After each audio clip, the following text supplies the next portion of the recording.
So for this Sandbox episode, we're excited to talk to somebody who is, honestly, it's been a long time coming. We're talking to designer, letterer, illustrator, and co-owner of Inch by Inch. Ladies and gentlemen, welcome the fantastic Bob Ewing. Hello. It sounded like you started to do an intro, and then you were just like, let's just jump to Bob. Let's just get through it. That was good.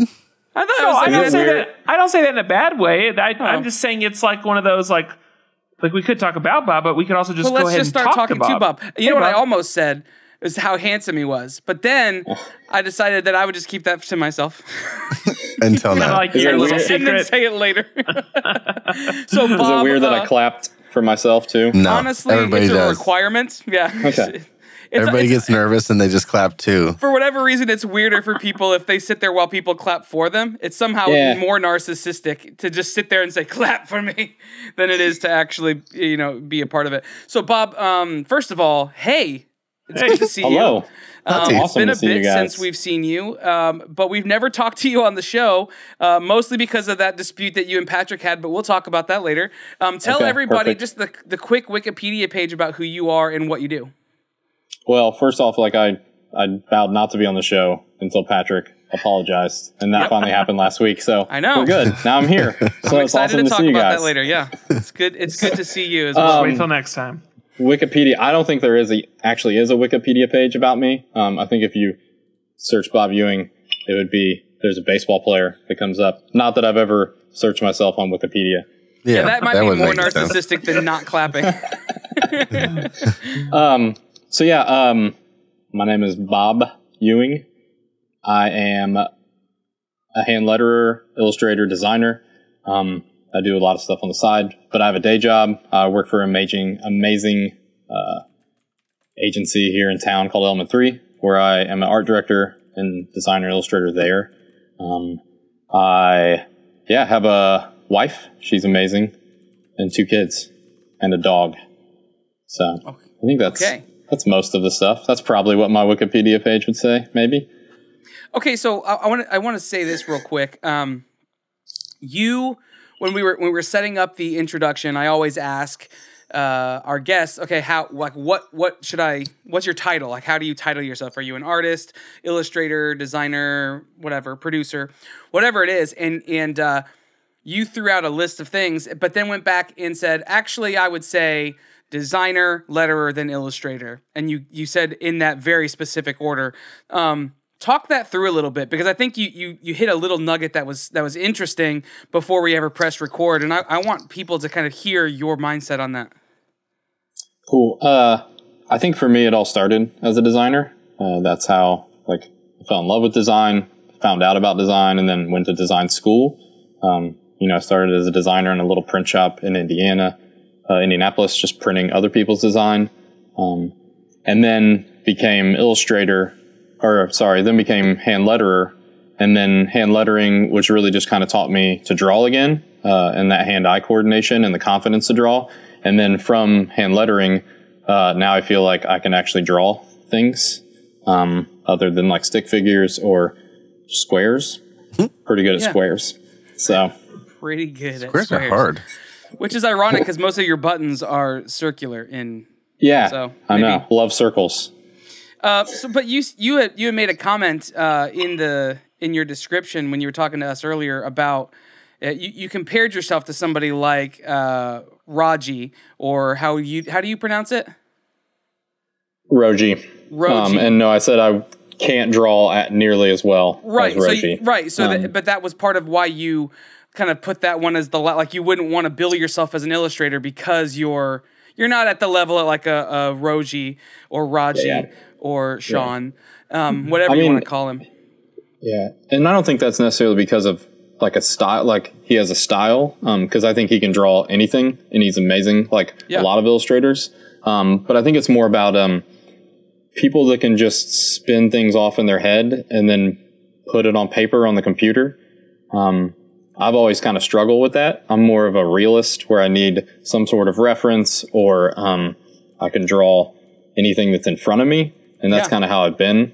So that I've always that's something that I kind of aspire to, is like somehow translating something in my head without looking at something else. Do you kind of consider it. that more admirable?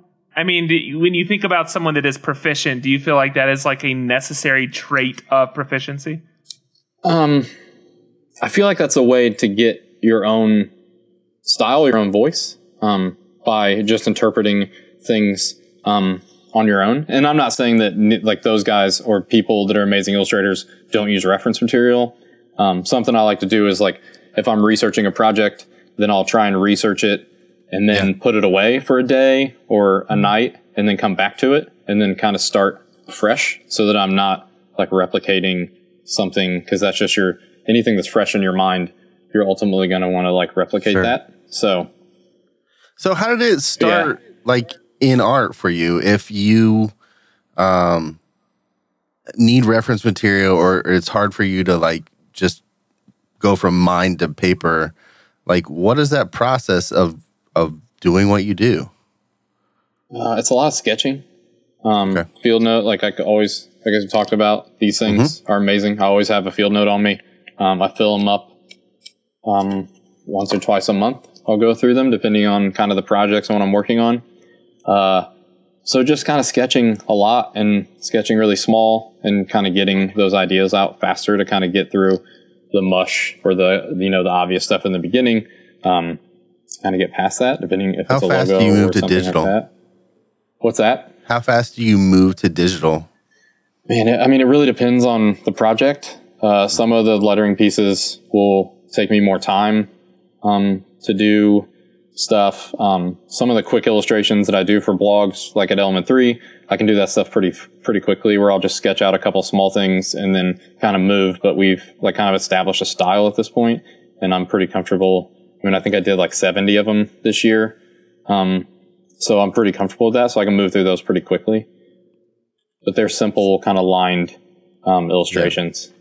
So right now, for anybody, and it's hard for me to imagine that people don't know who you are, but if anybody doesn't know who Bob Ewing is, then go look up the work so that way there's a reference point. Your work is very good. I mean, one of the recent things that you've posted is the Mama Sauce 10 years. It's kind of like a big badge, like anniversary badge.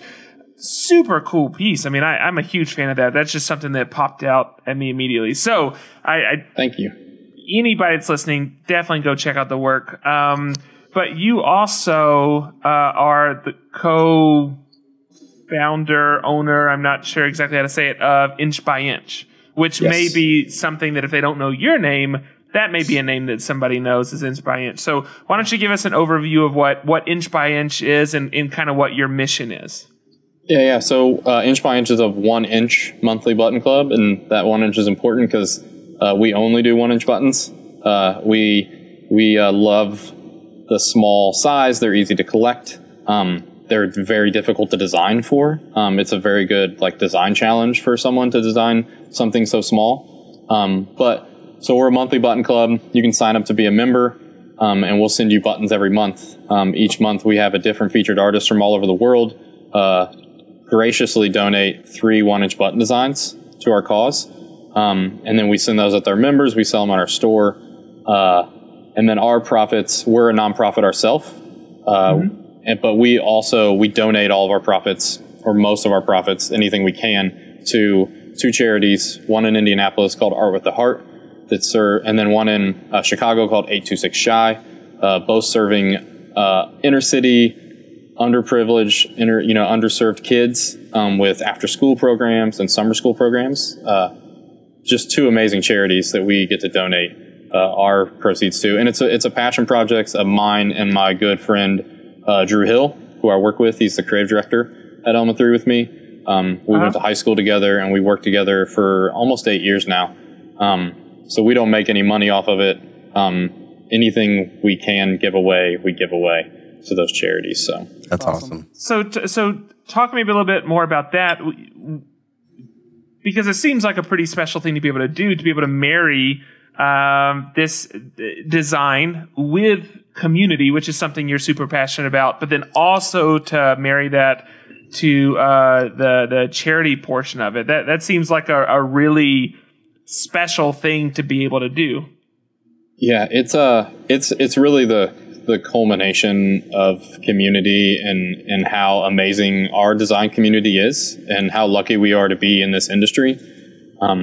It all started with some relationships that I and Drew had started to form from meeting people like Nick Sombrado of Mama Sauce at Creative South.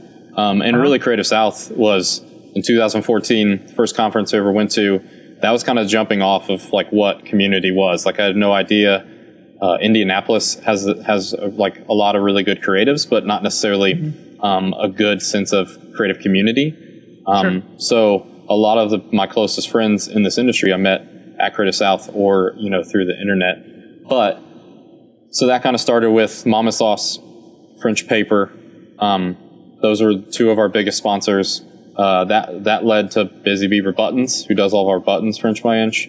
That led to Element 3, the agency that Drew and I work for, jumping on board and helping us out. They do all of our dev work. They host our site. They're amazing. And then most recently, Real Thread out of Orlando, who's amazing. They do all of our t-shirts. They're the best. And awesome. Then that kind of led to the credibility that those sponsors kind of gave us, and the boost to get going, kind of gave us the credibility to get some of the artists that we've had. And I mean, it's sit back and see the list of artists we've done and the work they've created for free, because they believe in this idea of youth art education and the fact that it's getting stripped out of our school systems, has been amazing. And everyone's been super gracious with their time. And it's just done amazing work. Like, it's awesome to sit back and look at all the buttons and see what these people have done. Yeah. Do you have like a button wall? Like, I have a pin board on the other side of this camera that's got all my enamel pins in it, but do you have a button board? I don't have a button board, but I literally, like I showed you guys before, I have a wall of buttons in my basement that are full, like those boxes that take up a whole wall. Because now we're in our like 33rd month. That's which awesome. is crazy. So that's nuts, man. So okay, so you've already kind of alluded to some of this and talked about the community of artists that have contributed their time, their work, their talent to not just to the cause, which is great and it's awesome, but to you and your team. I think that speaks to the level of trust and the level of friendship and the level of camaraderie, whatever the words you kind of want to plug in that fill in the blank, to who you are. And you are a community guy. You are a connecting person.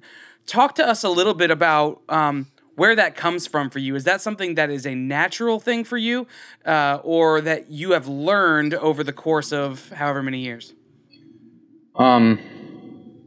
Yeah, that's a really good question. And I think something, like, I'm 36 now. And I've had the privilege to do some talks like Creative South last year. So you start to think about some of these things. And as you get older and you're spending time on things, you start to think about the things that are important, and kind of why you are the way you are, just as a retrospect, to try and get better, I guess. And I think it really all stems from how I was raised and where I was raised. So I've lived in Indianapolis my entire life. I'm a middle-class family. We didn't have a lot, but didn't necessarily know that. And kind of looking back at my mom and dad, community was always a big thing for them. We had huge families. My dad was one of 9. My mom was one of 6, 5. Wow. Yeah, one of 5. So, I mean, I had 24 cousins on my mom's side. Just insane. So, like, always around family and community. And then my dad was always really concerned with making sure we didn't mess up, like he was pretty strict on us growing up, like don't screw up my name kind of thing. Cause we lived in a small town just outside of Indianapolis. And like, if you messed up or you did something, then everyone's going to kind of know about it. And he, just like his father before him, my grandfather, just like his father before him, spent a lot of time investing in our name and our family. So I think it kind of all starts with that. And then, so that's my dad. And then my mom, man, she's the most positive person I've ever known, period. I mean, she was always there to kind of build us up and tell us we could do anything that we wanted. And she was a teacher for 26 years, and she kind of gave herself selflessly to her students, like a lot, like almost all the teachers I know that we know do. Sure. So I feel like that all kind of stemmed from that. And then I don't know, I just really like people. I'm an extrovert. I really like being around people. I like learning about people. So yeah, I would say, like, looking back, I think it all kind of stemmed from like how I was raised and where, growing up in the Midwest, just kind of learning how to treat people. Yeah. So how do you think that that benefits or enhances the work that you do now? I think, yeah, that's a good question. I think just the support that I get from other people is fantastic. I feel like it's just, I know a lot of people have negative feedback about our design community, or have opportunities where, you know, maybe they get negative feedback a lot from people at random. I think we've all dealt with that. But I feel like most of all, like, people are positive, and really are supportive. And kind of, I think we're moving past this like super competitive nature of the business, that you kind of see in some of the agencies and stuff like that. And, we're just really kind of here to kind of grow this thing. And there's enough kind of, struggle or, put on us, I guess, from outside resources that we don't really need to attack our own. I don't know. I guess I don't know if I'm just fortunate, but I just feel like, I've been pretty lucky to, like, the people that I have around me, and the people that kind of support me. Well, Can I ask a question on that, Patrick, real quick? Sure, You said the thing, Bob was waiting to see who's going to win. I'm pretty stubborn. I think I could have sucked that one out. Yeah. But you're also gracious, so that there's a balance to be struck there. You mentioned you mentioned that you're kind of past that point of the competitive nature. What do you think that that's the case for the industry as a whole, or maybe just your area in the design industry? Yeah, I mean, I still think it's a super competitive kind of world, and I wouldn't say I'm like past it. I just don't focus on it as much. I've kind of learned to the whole like sharing thing, sharing other people's work, being a cheerleader for design and other people. That all kind of started from jealousy, and not feeling like I could do something that someone else could do, which I like learned that no, I can't do what, like Kyle Latendre, that dude's nuts. He's incredible. Like, I just saw some of the illustration stuff he's been doing lately. Like, I can't do that, but that's okay. 'Cause that's not, I can do something like I can do it. So kind of just kind of settling into that and realizing that I don't need to compare myself to others, just kind of do my own thing. Now, that doesn't mean I don't deal with some of that, like jealousy issues or like imposter syndrome, like a lot of people still do. It's still a part of what we do as creatives. You know, we're vulnerable, putting ourselves out there, and you kind of deal with that. I guess I'm just better at either like tucking away in a deep dark hole, or just not paying attention to it. So, Well, I was gonna say, I think because you were mentioning like getting mostly like positivity back from people, but I think that's probably largely because of what you're putting out. I mean, it's just always stuck out to me how supportive you are of so many other artists. And I think even before I realized the work that you do with Inch by Inch, or even before I really understood what you did, I think your name just pops up so many times because I see you like commenting people and giving praise to people and tweeting at people. And it's just, I think you were one of the early people that was listening to the show, and that's always stuck with me. So moving into the work that you've been doing lately. So I see like the Merry Christmas and that lettering you've been doing. Is that the work that you primarily do, or at least in your free time is the lettering? Is that where you tend to put your focus? Yeah, I think so. Like that's a personal piece. It's for our, Christmas card that we'll be sending out. So, like most creatives like to do that myself. And last year I didn't. And we just ordered some, and that's kind of been bugging me. And, it was funny. And then for my son's birthday, we did, I was too busy to do it, which is ridiculous. basically overcommitted myself. So we just ordered some cards, and then I went out to Adobe Max and saw Draplin's talk. I mean, I've probably seen him talk a dozen times. Yeah. But this one was a little different. It was super vulnerable, and he was talking about how he uses his design to help friends or family, and how he's designed like every one of his nephew's birthday invites. And I was like, okay, like I'm like, that's it. Like never again will we order like a birthday invitation or something like that. I'm going to do them from here on out because I should. Yeah. So, right. Yeah. That's I probably like way off base gut check where you're going with that. Just rambling. No, it's fine. I guess my point is I don't know that I have a clear picture of what your focus is, because I know Inch by Inch and I know the studio work that you do, but I guess is the lettering the primary stuff that you focus on now, or at least moving forward, is that what you're primarily focusing on? Yeah, I mean, so like I said, I have a day job. I work for an agency here in town.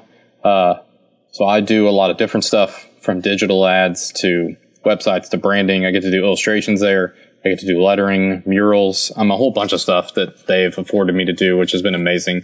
And on the side, I guess, I still really enjoy branding and lettering. So I feel like those are the projects that I take on for myself. It's kind of one of those things, if I'm going to spend time out of work, then it's going to be something that I really want to do. So it's going to be a pro bono piece that I really want to do to help someone out. A lot of times I'll use those times to try something new that I've been wanting to try to kind of push myself. Or it's going to be a branding project to make a little money, to do some lettering. So yeah, I mean, a lot of times on the side, I guess to answer your question, I'm still really passionate about lettering. And that's kind of the thing that reignited me, or allowed me to start to find myself as a creative. Yeah. And so, yeah, I mean, I feel like that's probably what most people know me at. And that's because that's mostly what I'm putting out there, on a frequent basis. So that makes me wonder then what your, like as a company, since it's a not-for-profit company, Inch by Inch specifically, and you also have this your other full-time job with the agency. When you're doing Inch by Inch, are you thinking of what the next thing could be for Inch by Inch, or are you do you structure it in such a way that you put, let's say, 20 hours a week or 15 hours a week into Inch by Inch, and because of that, because you've put it you box it into this, you're only going to be able to give so much time and energy to that when it comes to innovating or coming up with new products or new ideas for different mediums? Like, where is your head at when you're doing that kind of stuff, given all the other stuff you're involved in? Yeah, I wish I could say I had any sort of structure, but I don't. I'm super random. I'm all over the place. It drives my wife insane. But I think it keeps her on her toes. I think she likes it. She won't admit that. But I'm all over the place. If one thing has to get pushed a little bit, it's probably Inch by Inch that kind of gets backburnered sometimes. And Drew and I are both pretty busy. He has a boy and girl. I have 2 kids.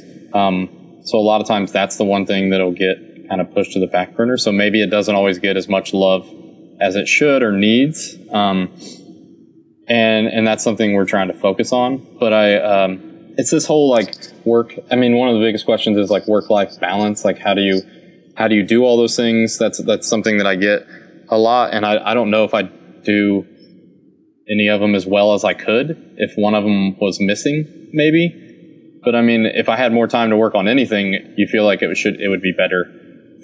So I don't really believe in work-life balance, because I feel like that means like that one's a negative and one's a positive, and I don't necessarily feel like that. Sure. I feel like maybe you're like, it's more like trying to find a harmony between those things. So one's always taking more time than the other, and I try and let that thing be family, but that's hard sometimes too.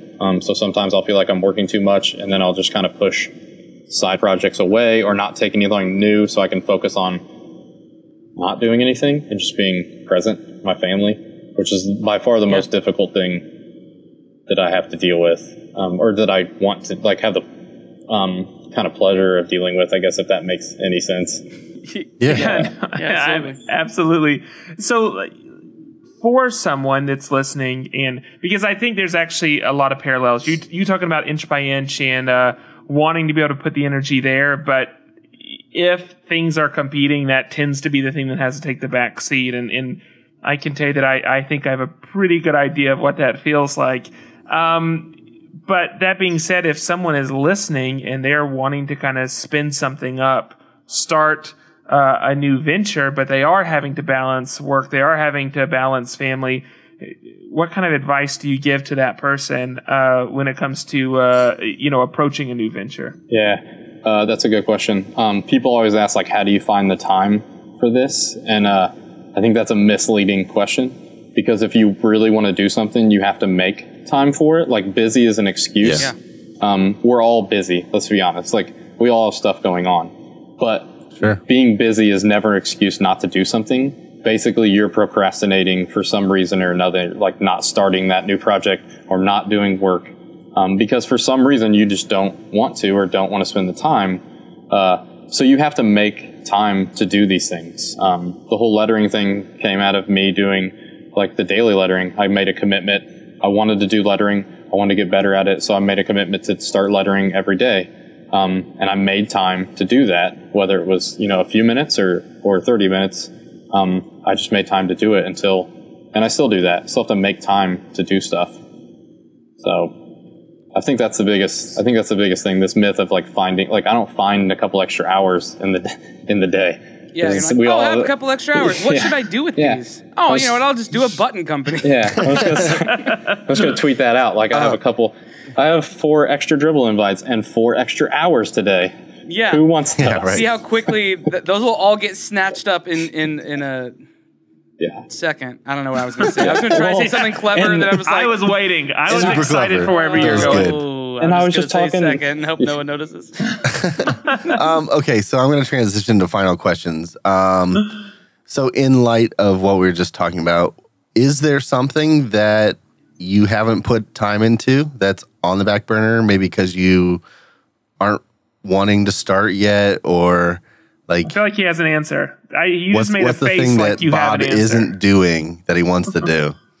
What I'm not doing that I want to do and I know I need to do is the three years worth of family photo albums that I'm behind on right now. Every year for my anniversary, my wife's birthday, Christmas, it's always on the top of her list. And I'm like so bad about, they take like so much time to kind of organize and put together that it's like, I'm like just kind of paralyzed at starting the next one or finishing the next one. So I'm like always behind on those. So that's something that like, do you hand design all these? Yeah, or is it so like they a, get like a scrapbook. No, I mean they get printed on like blurb.com, but I have to build all of them, and I've like made a template. Right.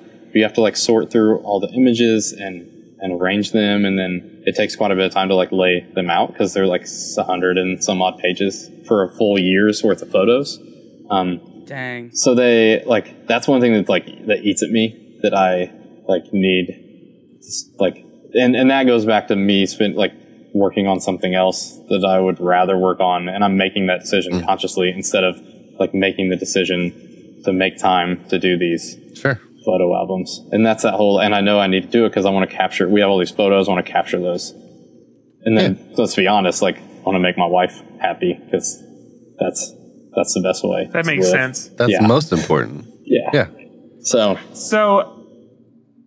well, you should do those. Yeah. I'm gonna. So I don't know if that's tweet the at answer you you're looking for every day. No, that's good, dude. That's I just wanted the real answer, so it's good. I'll commit to just text you every single day and ask if they're done yet.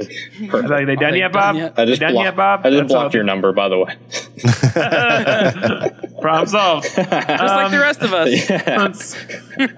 So earlier you mentioned Kyle Latendre's name. You were talking about him doing like really cool stuff with illustration or I guess he also does a lot of lettering stuff. Yeah.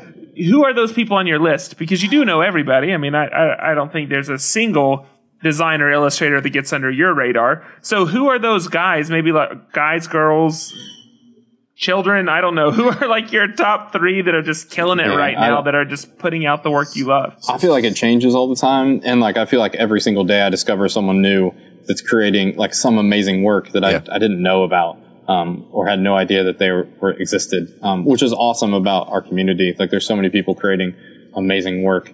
Top 3 is a hard one. Cause there's then just give me 3. As of right now, that's They're fine. not your top 3, just 3 that come to mind. So outside of Kyle, who I already mentioned, I'll do 3 more on top of that. Jay Fletcher. That's right.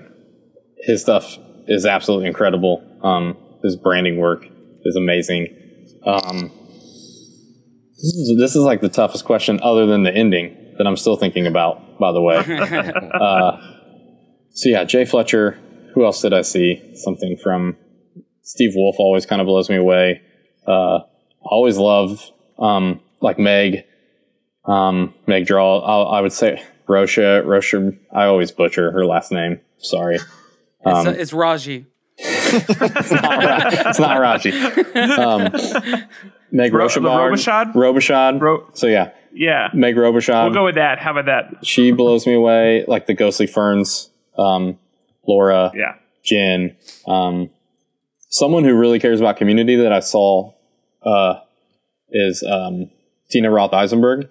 Talk about an inspiration, and someone that like really focuses on making the community that you want to be with every day and spend your time with.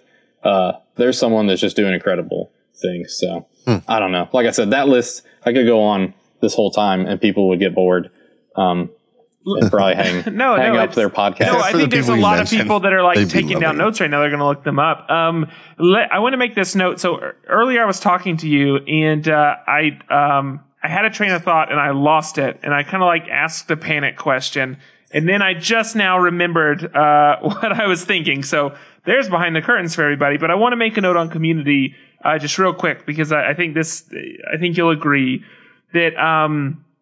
It isn't scary. Like if you're new, or you just haven't taken the time to get involved because it feels weird to go to that new meetup, or it feels weird to go to that event or reach out to that artist, do it. Because at least in my experience, and it sounds like your experience, people are very welcoming. They're very open. They're not trying to be competitive. So reach out, take that step. It's great. I mean, and you're going to be better for it. So I just wanted to make that note. We won't edit this where it belongs in the show, but it made sense in time. But it's just here now. So just remember the context, and everyone will be like, "Oh crap, Patrick!" That and they'll go back and re-listen, and you'll go, "Oh, this would be a good place to say that." And that's probably where it went. You know what, Patrick? 17 you are minutes pretty good later. at this sometimes. That's how long it takes me. I can't off the cuff. That's it. I mean, so like we said, community is the biggest and the best thing about what we get to do, for sure. And it's all about being in relationship with other people. And that's kind of what, like, that's why we're here on this earth anyway, is to be in relationship with other people. Like, I'm a Christian. That's a big part of who I am. That's what God wants, like, to have a relationship with him, but then also have relationship with other people. Like, that's why we're here. So it's huge. Yeah. Totally. So I want to kind of take my final question and kind of defer it a little bit. I want you to talk a little bit more specifically about the 2 charities that Inch by Inch works with. So Art with a Heart and 826 Chai. Is that how you? Chai, like Chicago, but Shy, like so CHI. Okay. 826 Shy. I want you to take just a couple minutes to discuss what those 2 organizations do and why it's so important, and why you chose them out of the thousands and thousands of other charities to work with them specifically. Yeah, and that was a tough decision. The Art with a Heart, so we'll start with them. They're local. They're here in Indianapolis. We wanted to pick a charity local. We originally thought we wanted to donate to a national charity. We thought that would be more appealing to designers, being that we were reaching out to people all over the states and all over the world, Sure. that would be more appealing. But then we kind of realized that maybe like the little bit of money that we would donate, or, you know, we've donated $12,000 $12,000, 13, 5 the first year, 8 the second year, over 2 years. And that'd be like a drop in the bucket for some of these national charities, but on a local level, that's a big deal. That's a lot of art supplies. So Art with a Heart, 826 Shy, like I said, both serving inner city, underserved kids with after school programs and summer programs like that. The cool thing about Art with a Heart is they focus on more like traditional art. So they're just doing a lot of drawing, illustration. And if you know, like, you've ever seen kids and like give them a pack of crayons and they'll draw like crazy. One of the cool projects they'll do is take like a famous children's book, and then they'll put it up, and then they all have to draw it. And then you'll like look at all of them together, and they all like have the same kind of shape and stuff, but some of them could be completely random, which is just awesome to see. And then 826 Shy out of Chicago, that one came about because of our partner Busy Beaver Buttons, who does all of our buttons. We reached out to them, and part of the deal with them, they wanted to have one local, and that was a charity that they serve. And they do a creative writing. So that's super cool. So we get like traditional art, and then we get a creative writing kind of thing. And these kids are like writing books and illustrating them, and then they'll get produced. So they've sent us a couple of those. Awesome. They're really awesome. So that's cool. I love it. I love it when companies are thinking about more than just themselves, and yours is hitting community on two different levels. You've got the community of artists who are contributing to this thing, and you're exposing more and more people you're giving a platform to some of these artists, and you're also bringing art to people that they would never, that they may never have seen, and then you're giving that back. So I think that these two levels of community, I think, are what make you as a person so appealing, because it's so much a part of who you are, but then it makes people want to be a part of what you're doing, because you clearly care about bringing people together, and you clearly care about contributing back to the community that you feel like has contributed to you. And I think that's a huge, huge thing. And man, it's so commendable. Tell everybody where they can find what you're doing, how they can follow you, how they can support, how they can get their own buttons, all of that jazz. Tell them. So you kind of skipped out a little bit for some reason on that end, but you want me to tell them where they can find out about Inch by Inch and myself? Yeah, just go ahead and just tell them all that stuff. Yeah, so you can find me at Bob Ewing _ on the Twitter and the Instagram. Those are pretty much, I'm there often.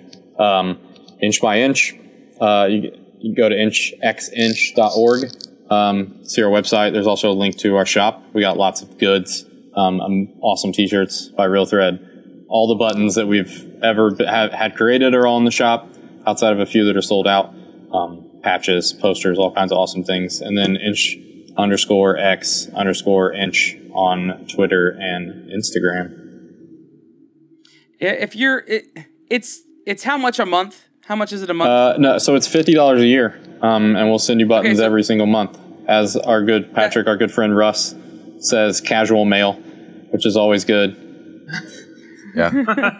Yes. I think that's so. If you view it as you're contributing $50 to an organization that teaches art to kids and that really lifts up the arts in education, $50 is nothing. And then on top of that, you get really fun, cool buttons that you can wear on your sweet back in style denim like jackets. DK&G and Draplin and Grayson and Nick Slater and there's a handful of people who you may have heard Invisible of. Creature and Chutzpah and I think we've talked to almost all of your artists. I'm pretty sure on the show. You can just go to our archive, and if they're in our archive, they probably did a button set for like the best Inch by Inch people. Yeah, it's awesome. So it's amazing, dude. That's so exciting. Well, go and do that and support Inch by Inch. It's great. Hey, before you head out of here, Bob, would you help us by picking tokens? No chance.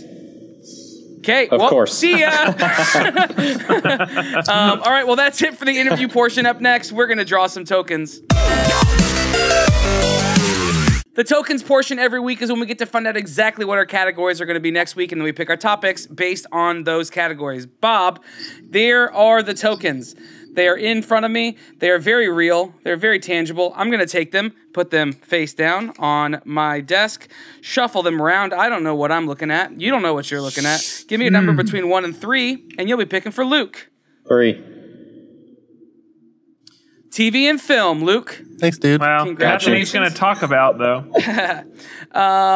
Oh man, you get Star Wars. I know. Dang it. Let's pick again. No.